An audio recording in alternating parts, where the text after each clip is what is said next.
Tonight, we're following breaking developments in the long-running trade war between the United States and China.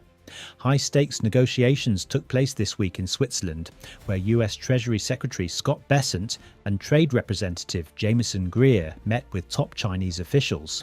The goal? A new trade deal that could ease rising tensions and economic strain caused by escalating tariffs. This is World Wave, and here is your update on the Trump-China trade showdown. For over a year, the US and China have been locked in a tense trade battle. Under President Donald Trump's directive, the US imposed waves of tariffs, some reaching as high as 145%, targeting Chinese imports in an effort to close the trade gap and address issues like intellectual property theft. China responded with its own tariffs, hitting American exports hard, especially agriculture and manufacturing.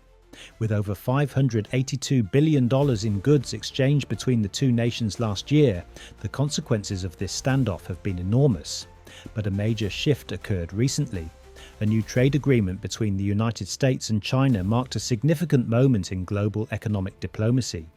Under the deal, both nations agreed to reduce tariffs, with the US lowering rates to 10% and China reciprocating, signalling a temporary de-escalation in trade tensions. The agreement includes a 90-day pause on new tariffs, giving both sides time to work toward a more comprehensive resolution. In addition, yesterday we achieved a total reset with China after productive talks in Geneva.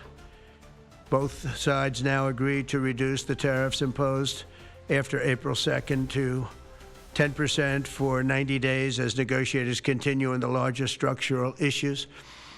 And I want to tell you that a couple of things. First of all, that doesn't include the tariffs that are already on, that are our tariffs, and it doesn't include tariffs on cars, steel, aluminum, things such as that, or tariffs that may be imposed on pharmaceuticals, because we want to bring the pharmaceutical businesses back to the United States, and they're already starting to come back now based on tariffs because they don't want to pay 25, 50, or 100% tariffs, so they're moving them back to the United States.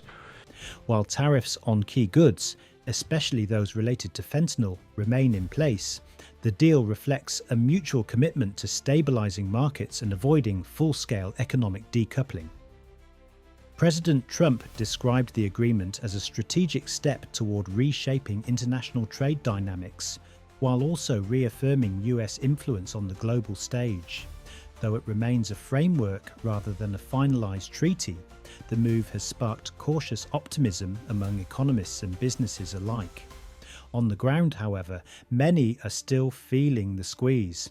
Alex King, a restaurant owner in Virginia, says costs for food and packaging, much of which comes from China, remain high, squeezing his bottom line.